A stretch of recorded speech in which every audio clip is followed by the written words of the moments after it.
nur itib qurdiq dunyamizni, hurmat bilan suyurilgan.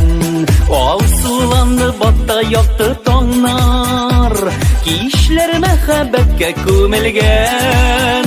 Yaratam deb seni qo'shib oldim, butun dunyo bizga tong qolsin. Kunlashganlar ayda kunlashsinlar, saqlanganlar bizga saqlansin. Yaratam deb seni qo'shib oldim, butun dunyo bizga tong qolsin.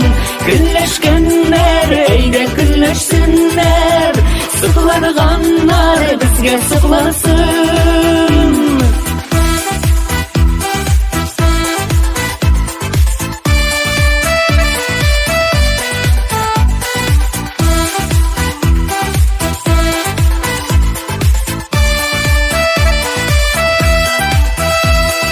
Suyutun sindirmishagina, jonim o'tdik turmush yo'llarim.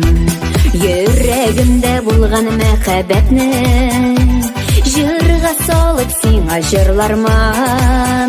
Yaratam deb seni qo'shib oldim, butun dunyo bizga tong qolsin. Kunlashganlar ayda kunlashsinlar, saqlanganlar bizga saqlansin. Yaratam deb seni qo'shib oldim, butun dunyo bizga tong qolsin. Kunlashganlar ayda kunlashsinlar, saqlanganlar bizga saqlansin.